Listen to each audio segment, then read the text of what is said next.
Alleluia, Alleluia.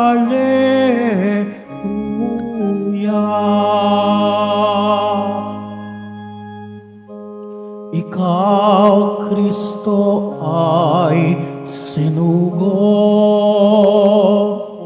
upang sa dukay magturo,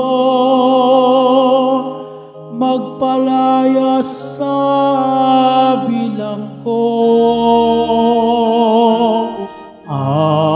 Alleluia, Alleluia, Alleluia, Alleluia.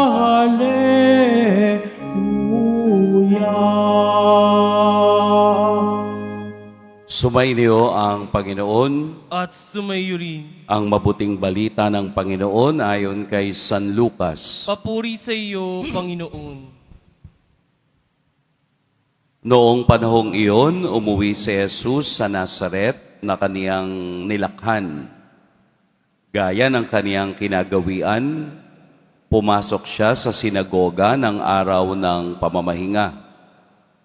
Tumindig siya upang bumasa at ibinigay sa kaniyang aklat ni Propeta Isaías. Binuksan niya ang aklat sa dakong kinasusulatan ng ganito, "Sumasa akin ang Espiritu ng Panginoon, sapagkat hinirang niya ako upang ipangaral sa mga dukha ang mabuting balita.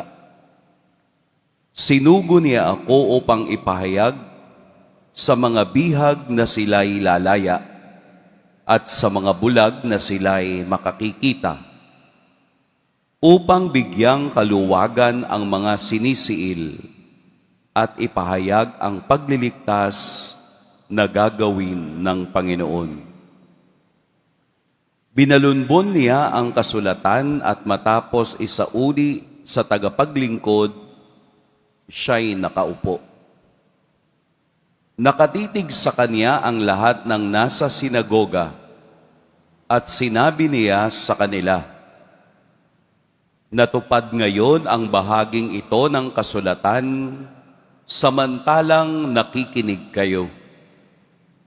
Pinuri siya ng lahat at namangha sa kaniyang napakahusay na pananalita. "Hindi ba ito ang anak ni Jose?" tanong nila.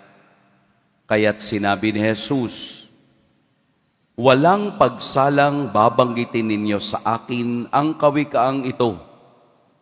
Doktor, gamutin mo ang iyong sarili. Sasabihin din ninyo sa akin, gawin mo naman sa iyong sariling bayan ang mga nabalitaan naming ginawa mo sa Capernaum." At nagpatuloy ng pagsasalita si Jesus. Tandaan ninyo, walang propetang kinikilala sa kaniyang sariling bayan. Ngunit sinasabi ko sa inyo, maraming babaeng balo sa Israel noong kapanahunan ni Elias nang hindi umulan sa loob ng 3 taot kalahati at magkaroon ng matinding taggutom sa buong lupain. Subalit hindi sa kanino man sa kanila pinapunta si Elias, kundi sa isang babaeng balo sa Sarepta, sa lupain ng Sidon. Sa dinabi-nabi ng mga ketongin sa Israel noong kapanahunan ni Eliseo, walang pinagaling isa man sa kanila. Si Naaman pang taga-Syria ang pinagaling. Galit na galit ang lahat ng nasa sinagoga nang marinig ito. Nagtindigan sila at pinagtabuyan siyang palabas sa taluktok ng burol na kinatatayuan ng bayan upang ibulid sa bangin. Ngunit dumaan siya sa kalagitnaan nila at umalis. Mga kapatid, ang mabuting balita ng Panginoon. Pinupuri ka namin, Panginoong Hesukristo. Magsiyo po muna ang lahat. Magandang Lunes po ng umaga sa lahat. Pag-usapan po natin ang Ebanghelyo sa umagang ito. Kung kayo po ay mayroong isang kahilingan at ito ay natupad, ano ang inyong reaction? Hindi po ba masaya? Kapag may kaibigan na nangako sa'yo na sa birthday mo, bibigyan kita ng iPhone 17, sana all. Tontuwa ka na. Kasi yung kaniyang salita ay nagkaroon ng katuparan. Hindi lamang niya sinabi yon, kung hindi kaniyang ginawa. Ang response ng tao doon sa mga bagay na ganon ay masaya. Parang lalo mong mamahalin yung taong tumutupad sa kaniyang salita. Pero sa Ebanghelyo, taliwas sa naging response o tugon ng mga nakikinig kay Jesus. Sumasaakin ang Espiritu ng Panginoon sapagkat hinirang niya ako upang ipangaral sa mga dukha ang mabuting balita. Hinaniya ni Jesus ang salitang nasa libro ni Propeta Isaías. Ang mga salitang ito na sinabi ng propeta ay nangyayari na ngayon. Sa aking presensya, sa aking pagkatao at pagkadiyos, ang mga salita ni Propeta Isaías noon pang panahon ay nangyayari na sa gitna ninyo. At ano yung response o tugon? Nagalit. Nagalit ang mga taong nasa loob ng sinagoga. Kaya sila'y nagtindigan at ipinagtabuyan siya palabas ng bayan. Gusto nga siyang itulak doon sa burol. Pero si Jesus, isang himala, dumaan lamang sa kanilang gitna. Ito yung sinasabi sa ibang parte ng Ebanghelyo na hindi gumawa si Jesus ng himala sa kaniyang sariling bayan. Dahil mismong ang mga taong naroroon ay hindi siya tinanggap, bagkus siya'y ipinagtabuyan palabas. Bakit naging ganon ang tugon ng mga tao? Dahil natatakot sila. Natatakot sila sa galit ng Diyos.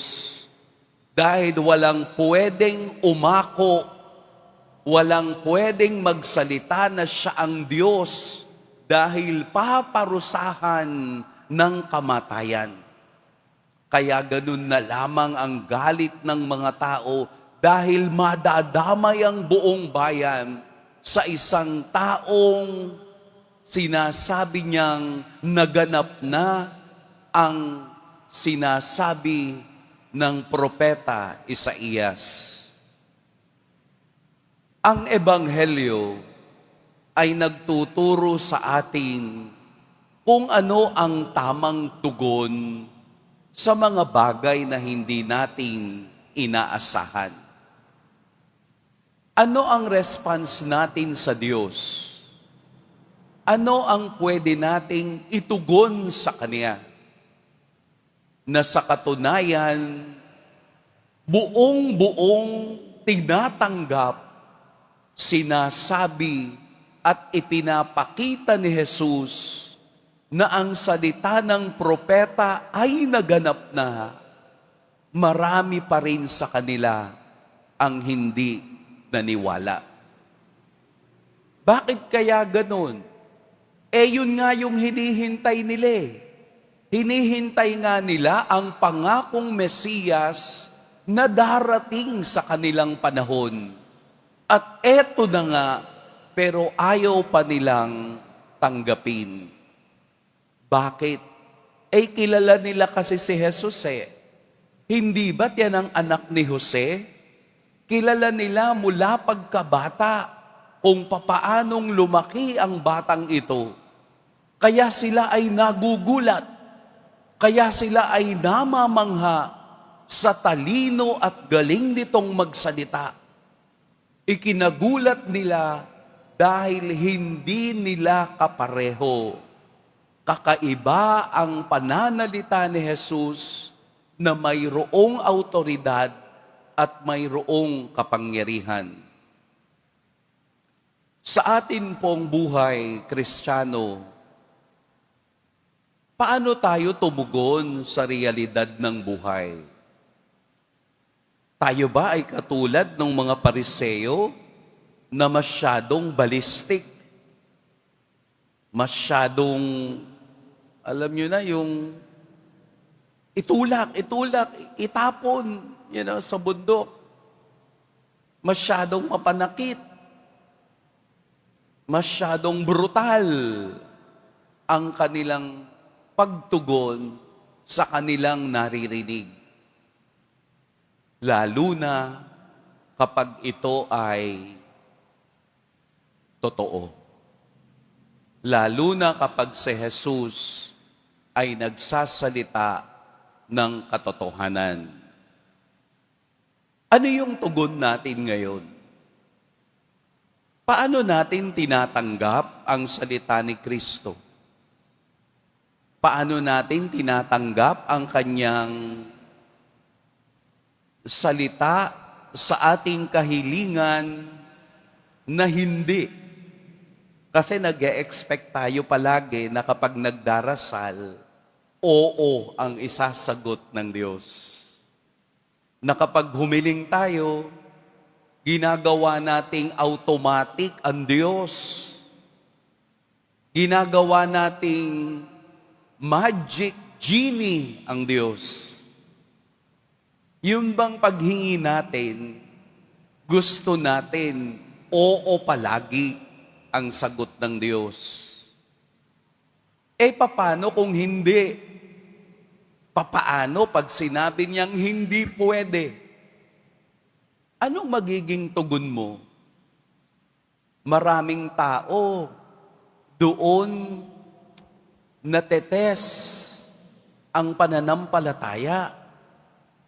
Doon nakikita kung gaano kalalim ang kaniyang relasyon sa Diyos. Palaging nandoon sa estado o aspeto na dapat ganito ang mangyari sa akin. Kapag hindi ito nangyari, hindi na ako naniniwala sa Diyos. Para bang ginagawa nating utusan ang Diyos? Ginagawa nating, Spotify. Gusto ko ng ganitong kanta, ito yung kantahin mo. Parang ganun ang ginagawa natin sa Diyos. Lord, gusto ko ng ganito ang dapat mangyari. Pero si Kristo sa kaniyang mismong bayan ay hindi gumawa ng himala dahil sila'y hindi naniniwala sa presensya, sa salita, sa kapangyarihan ng Diyos. Ito yung ating salain. Ito yung ating linisin. Paano ako tumutugon sa mga sagot ng Diyos sa aking buhay? Anong attitude meron ako? Anong tingin ko sa Diyos? Anong relasyon ko sa Diyos? Ito yung dapat nating tinitingnan habang tayo'y lumalago sa ating pananampalataya. Tingnan nating mabuti kung ano ang epekto ng salita ng Diyos sa aking buhay. Baka yung gusto ko ang nasusunod, hindi kung ano yung plano ng Diyos. Papaano that sometimes God said no. Yun tingnan natin para makita natin ang wisdom ng Diyos sa likod ng mga bagay na ito. Pagpalain tayo ng poong may kapal.